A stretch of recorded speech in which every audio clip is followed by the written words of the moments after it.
What's up, what's going on, legends? It's your boy Errl Shatter here, and in today's video we're bringing something huge. This is a giant update for Season 1 of Black Ops Cold War, and also Warzone will be included as well. As we know, everything is getting integrated into Warzone from Cold War, and we're overall just going to have a Call of Duty experience across all three titles, being Modern Warfare, Cold War, and Warzone. So today we have tons of new stuff that the Season 1 is implementing, essentially. Some weapon balancing, just some new maps, new weapons, you name it. There's tons of content. We're going to go over the patch notes today in this video so you guys know exactly what to expect and also know exactly everything that's coming. So let's go ahead and jump right into it. First of all, let's go ahead and start with the Battle Pass, up to 100 tiers of unlockable items in the Battle Pass system, starting with Season 1, including 2 free weapons, the MAC-10 and the Graza, which is available at tier 15 for the MAC-10 and 31 for the Graza. And you're also going to get operator skins, blueprints for weapons, war tracks, and more. So the Battle Pass is finally here. We'll be able to jump in and level that thing up. I'm excited for all the content ahead. Hopefully you guys are all as well. And then for progression, we're looking at cross game progression. This is going to be huge. Player progression will be synchronized across Black Ops Cold War, Warzone, and Modern Warfare at the start of Season 1 based on your current seasonal level in Black Ops Cold War. All previous unlocks from Black Ops Cold War and Modern Warfare, whether it's weapons, perks, score streaks, or kill streaks, they will remain unlocked. 1,000 new season levels available at the start of Season 1 after completing military ranks. For Season 1 progression, there's level 50. You're going to get new Prestige Emblem, Prestige Key, Weapon Blueprint, Battle Pass tier skip. For tier 100, or level 100 I should say, new Prestige Emblem, Prestige Key, Battle Pass tier skip. 150, you're going to get new Prestige Emblem, Prestige Key, Battle Pass tier skip. For level 200, you're going to get the new Prestige Emblem, Prestige Key, Battle Pass skip, and a Prestige Master Calling Card, as well as all season challenges unlocked. Then for levels 250 through 1,000, you're going to get a new Prestige Key for every 50 levels. So for challenges, there's going to be season challenges, unique set of 20 season challenges added for both multiplayer and zombies. Challenges are unlocked every 10 season levels, with all season challenges unlocked by level 200. Once unlocked, players can continue to earn progress towards completing the challenges during future seasons. There will also be new calling cards available for completing all season challenges, plus a Master Calling Card for completing a full set for each season. So for our operator missions, all operator skins come with operator missions in Season 1.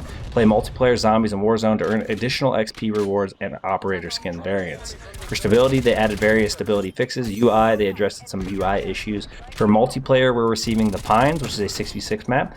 Raid is returning, which is also going to be a 6v6 map. We're going to see Holiday Nuketown 84, 6v6 as well. We're getting gunfight maps, which include Game Show, ICBM, U-Bahn, and KGB. So gunfight, of course, is going to be back. So for Nuketown, they actually adjusted spawns to reduce spawning in longer lines of sight to reduce spawn trapping. Then they also added spawns in and around mid-map to reduce spawn trapping. So it's possible that they have ruined Nuketown. It's, obviously subject to whether or not the experience is going to be terrible or not. We're going to see.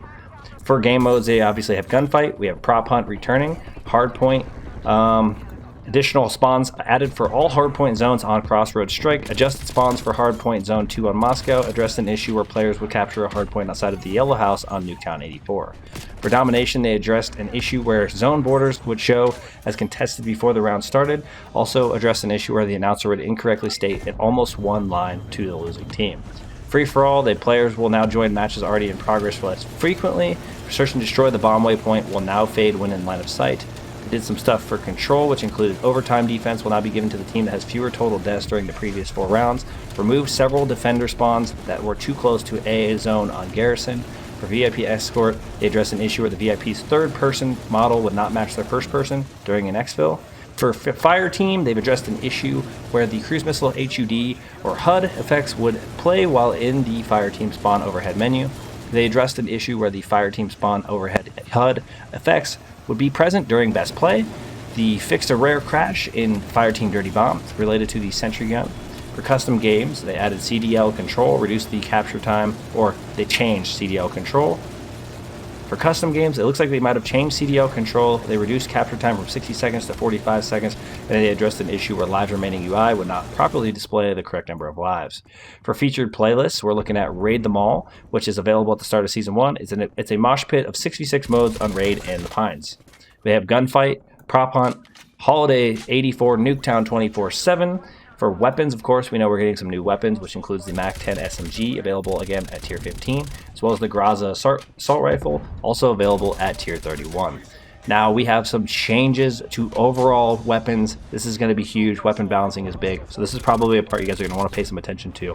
For the AK-47, they reduced headshot multiplier, as well as they reduced damage for 20-inch Spetsnaz RPK barrel. So it looks like a bit of a nerf to the AK. It doesn't look too aggressive. We'll have to see how that headshot multiplier change kind of affects it. For the Krieg 6, we have reduced headshot multiplier. For the FFAR-1, again, this has been nerfed. We are coming back in with a buff. Increased damage ranges and reduced recoil. They've kind of realized they nerfed this thing out of the ground. They're trying to bring this thing back to life. For submachine guns, we have the Milano 821. They increased the effective damage ranges. And also for the KSP-45 and the Bullfrog, they did the exact same. The Bullfrog is an amazing weapon, so I'm very hyped to get it back in there and try this thing with a little bit of a buff. For tactical rifles, for the M16, they did reduce maximum effective damage range. They also, for the M16, they reduced maximum effective range. They also reduced the fire rate. For the AUG, or the tactical rifle Charlie, as referred to in the update here, or in the patch notes, we have reduced headshot multiplier, reduced maximum effective range, reduced fire rate, and also reduced damage for 19.8-inch force barrel.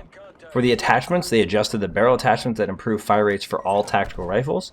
For LMGs, we're looking at some changes here. The M60 increased ADS speed as well as increased weapon swap speeds. For the sniper rifles, we're looking at Sniper Rifle Charlie. They've increased damage multiplier for upper chest to allow for a one-hit kill without attachments. For those of you that are confused at all, this is the M82. We also got the 22.6-inch Tiger Team barrel will now increase one-shot kill zone to upper arms. That's going to be very useful. And then the recoil was adjusted for higher shot power. For the pistols, the Magnum got increased effective damage ranges and increased fire rate. That's insane, especially if you consider the akimbo version. That could be a very, very OP setup. For these shotguns, we're taking a look at the Hauer 77. They decreased the damage ranges overall and also decreased damage range for the 25.2-inch Task Force barrel. For shotgun Bravo, which of course is going to be the SPAS 12, they decreased damage ranges, decreased the fire rate, decreased damage range for 24.8-inch Task Force barrel, overall just nerfing the shotguns. Hell yeah.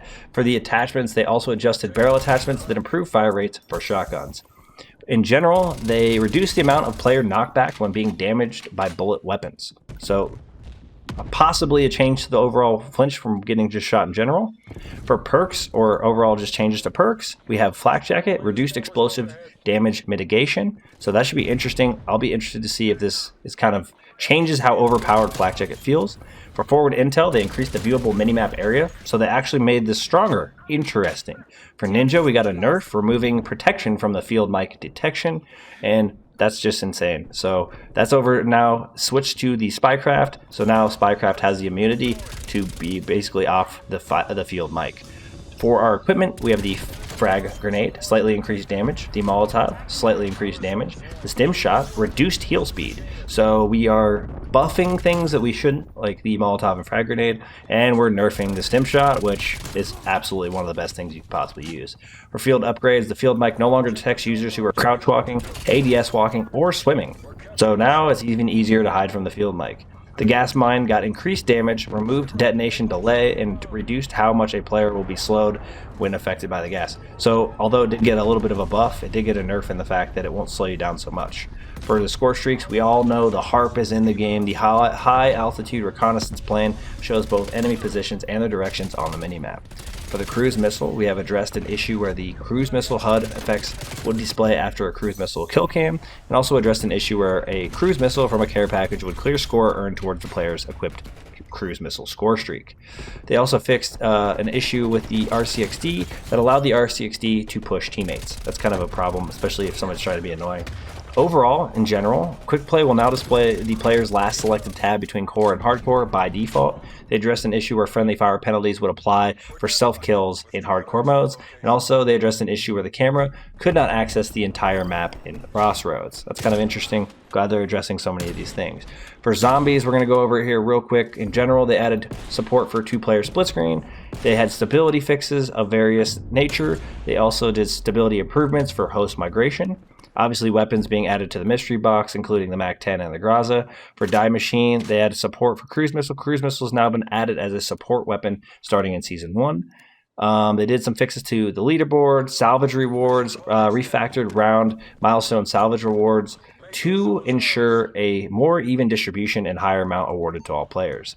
They fixed some issues with exfil. They did some field upgrade changes. It mostly looks like some bug fixes here, nothing too crazy. For the pack-a-punch, they fixed an issue that was time-based that would cause the pack-a-punch to become non-usable. For the UI, they addressed an issue that would cause the swap and attach prompt to appear on a weapon pickup prompts under specific circumstances. They also general fixed closed various map exploit areas. They addressed an issue that would cause the left hand of a dual-wield weapon from receiving weapon skill upgrades. They addressed an issue that would prevent players from pinging. And they also addressed a rare issue that could prevent Plague Hounds from triggering their death visual effects. There were some changes to Dead Ops Arcade 3, but I don't think too many of us care about that. If you guys really do, I'm going to have the patch notes down in the description below. For Onslaught, obviously there's some changes there. Nothing too crazy. And then we'll cover real quick. PC, they got some stability fixes, and then addressed an issue that would cause the game to occasionally crash when quitting. They also did some recommendations for driver versions, but that's just, is what it is. That's going to wrap things up for the patch notes here. So much new content. This is a huge update. I'm excited about Season 1. Hopefully you guys are as well. Let me know down in the comment section below if you guys are excited for all this new content. And that's going to wrap things up for us here. Thank you guys for all tuning into today's video. All the support on the channel is appreciated. Thank you guys. If you guys want to find your way back to the channel for more Cold War content, make sure you guys do hit that subscribe button alongside that notification bell so we don't miss you in future videos. I hope you guys all enjoyed today's video. I look forward to seeing you guys all in the next one. See you in Season 1. Peace.